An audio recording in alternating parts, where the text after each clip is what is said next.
just when we thought we were out, they pulled us back in. Everton got a win last week against West Ham, and we faced Brighton this weekend in another must-win game. Matt, what did you make of it last week? A bit better, wasn't it, than the Burnley game? Yeah, it's been nice talking about it all week.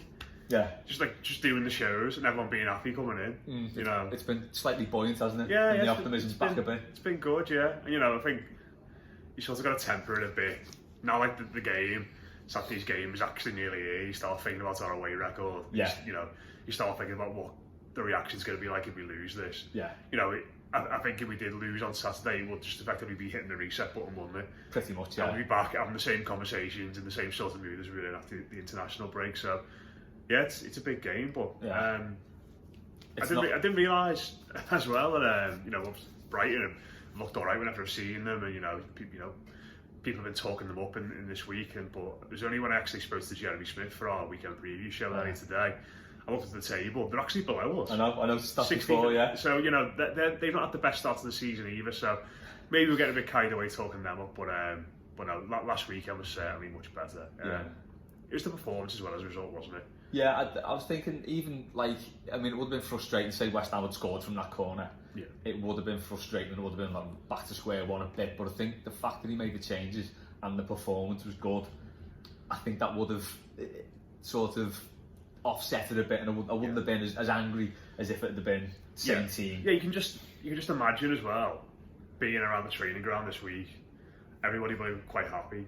Going into those games against Burnley, you imagine the players would have been disgruntled about not playing, would have been disgruntled about their own form. But I think looking ahead to the weekend and after the game on Saturday, people would have been happy with how they played. Yeah. And you've got a case there now. We've got Tom Davis who should play. I think Sidibe should play.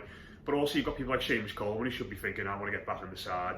Sneijder and Delph should be thinking they want to try and get back in the side as well. So you can just imagine that around Finch Farm this week that everybody must have been much happier. And they put that video out earlier on Thursday of the shooting practice where Richarlison's taking the piss a little bit at the end and that kind of thing. And it's daft, but we all love to see those little behind the curtain things, don't we? We like to see the players acting like human beings and having all that media training stuff stripped back. And you just hope that was an accurate reflection of what's actually been going on behind closed doors this week, because it should be after a win like that. There are some people though who just don't want the players to ever have a laugh, unless we're like top of the league and in all the cups. Like, what are you doing laughing? It's not funny. Kind of thing. But don't even look each other in the eye. Exactly. Lads, yeah.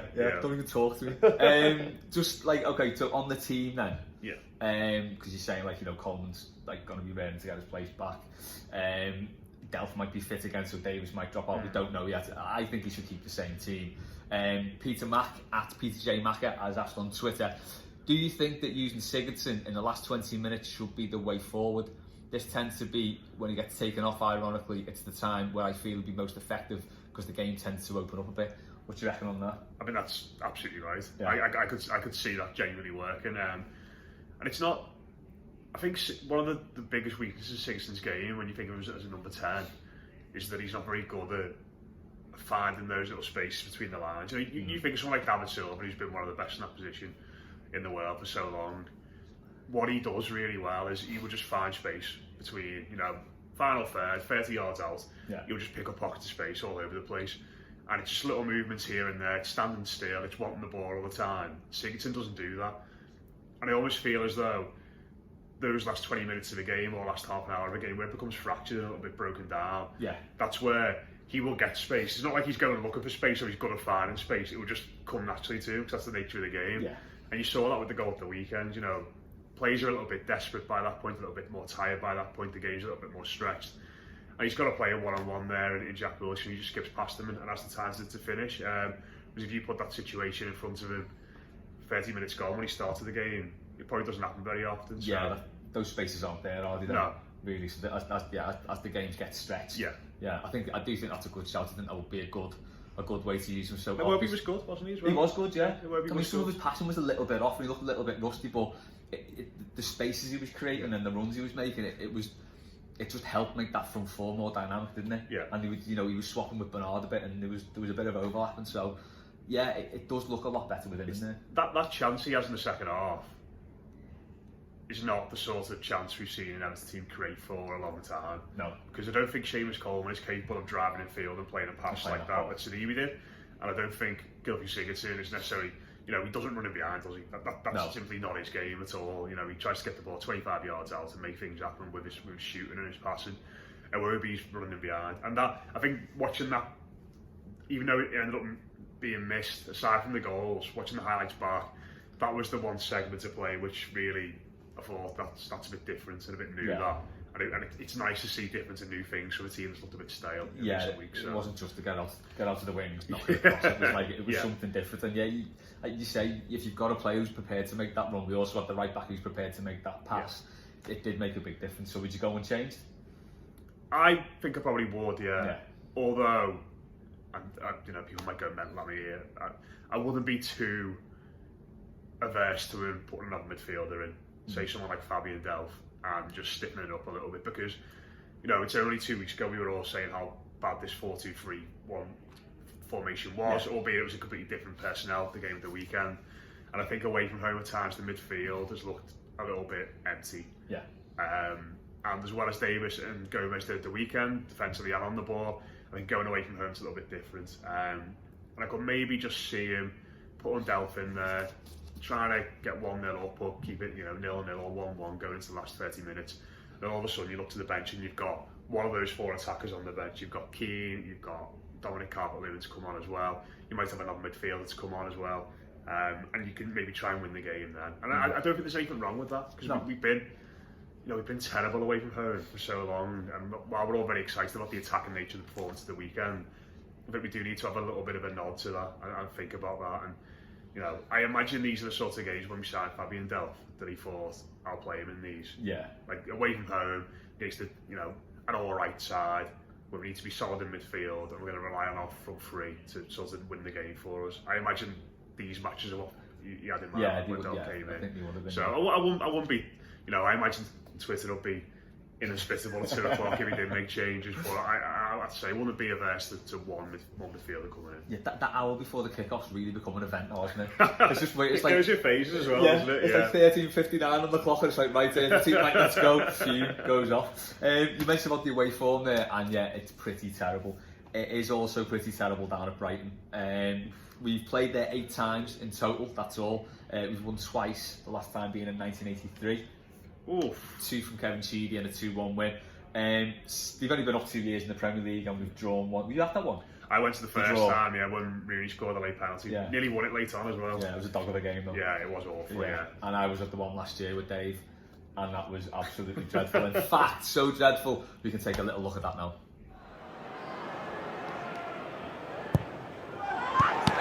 That's a great save for Pickford. From point blank range, that is great reflexes to deny Brighton, and Florian Andone, the man with the header. Look at that from Jordan Pickford. Brilliant reactions.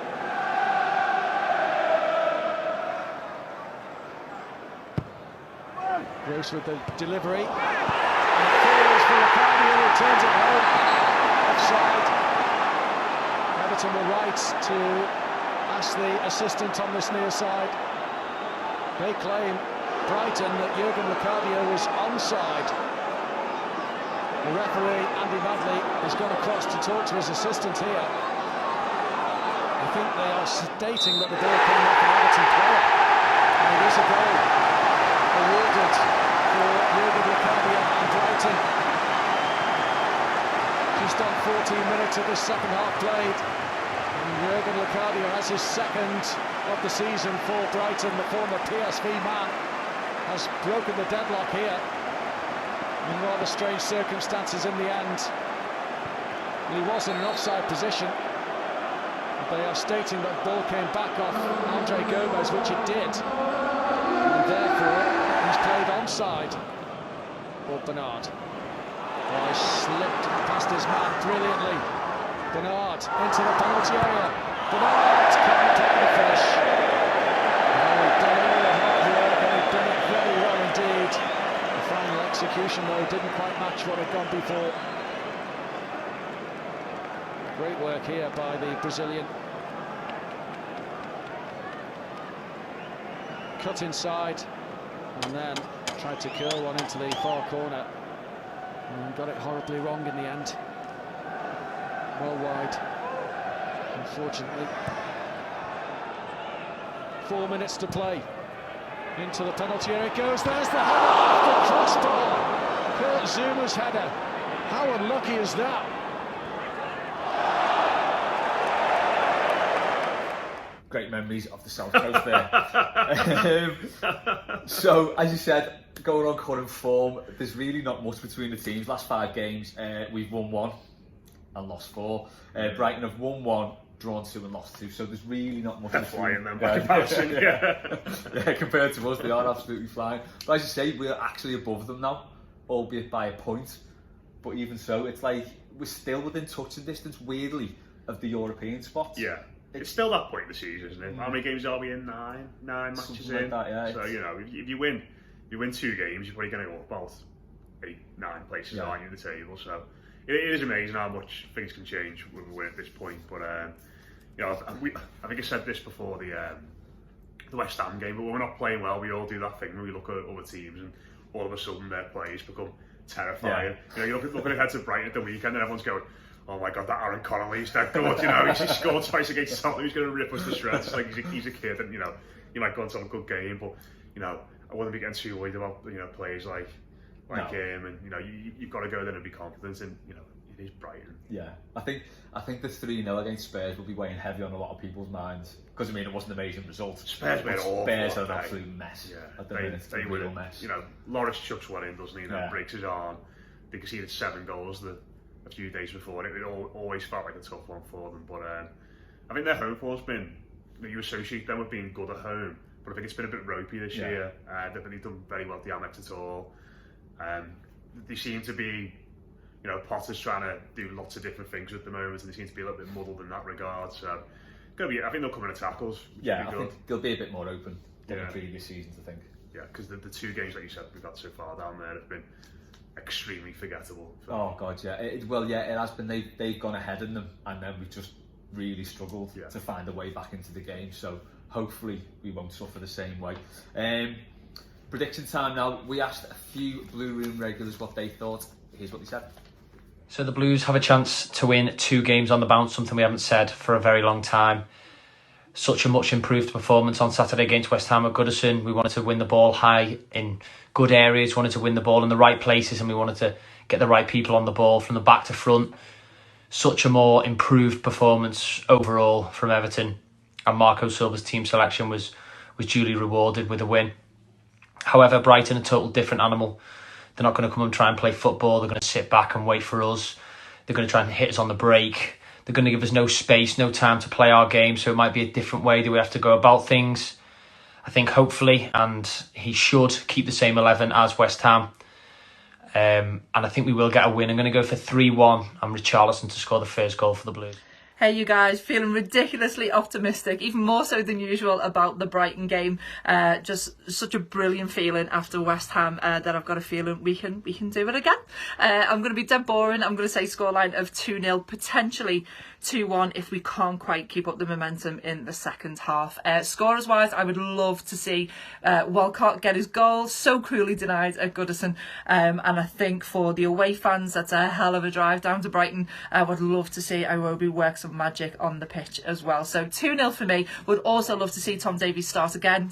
Came on so strong, and loving the social media and the press surrounding the team this week as well. Up the Blues. Quite optimistic there. Adam saying 3-1, Kate saying 2-0. Matt, what are you going to go for? I think we're going to nick this one. Yeah. I think we're going to do all right down here. I think the way they play is going to suit us.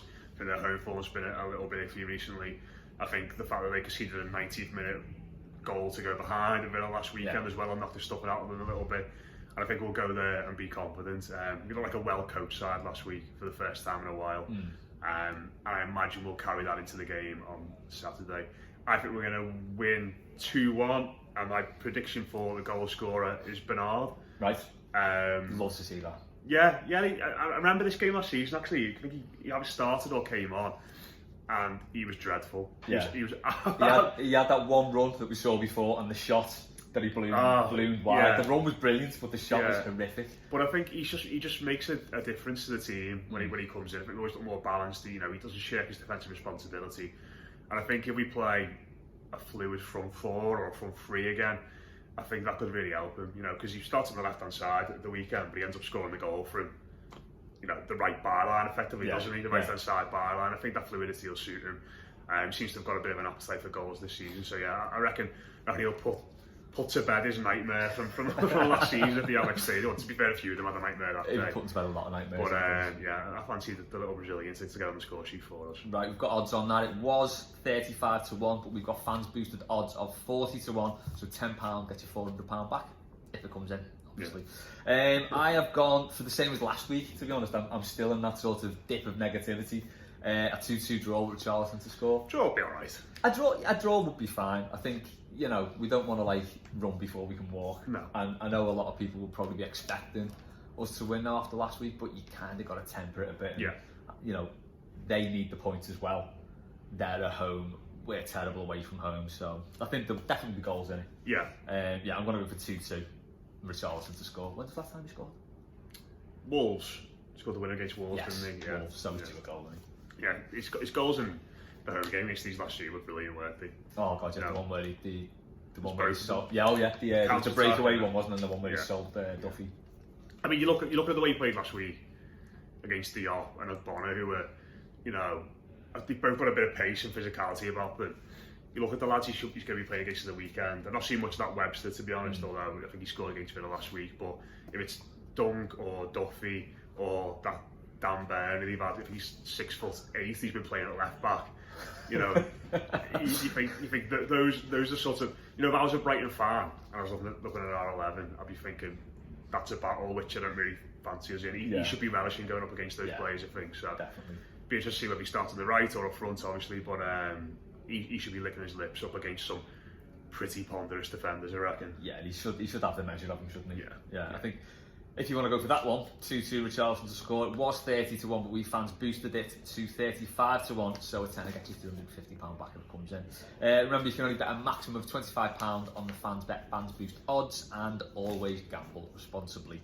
Go to fansbet.com to do any of those bets and take a look at the sort of community stuff they do. They give 50% of their profits to fan causes, so go and see what they do there. That's all for this week. Oh, nervous now. Yeah, I know, it's getting very real. By the time tomorrow night comes, it'll be a proper nerve-wracking Imagine stuff. we had like an actual big game. I know. Like a Carabao Cup final. Christ, I can't wait for December. Yeah. It's going to be an Although absolute... the 12:30 kickoffs ruined it a bit, don't they? Yeah, definitely. Like, I think it's Chelsea and Arsenal home, 12:30. Yeah. No. I mean, Mark Murray said in the week the derby's at 11:15 or something now, isn't it? Something As well. stupid at night, isn't it? Yeah. It's on Amazon Prime, isn't it? That? Oh, God. Yeah, grim. Oh well. Oh, well. Let's just get this one up the way. Yeah, get this one right, see who we sit for then, and then it's Watford in the cup. Big one again. Keep on coming. The big games just don't stop. We'll be back on Monday. Yeah. With our new Blue Monday show. That's it. Yeah, that's it. We were trying to think about what to call this. And then Matt just got an inspiration, Blue Monday. So It's got to be it, hasn't it? Yeah. So we'll be at some random location in town. So look out for that, and we'll see you then.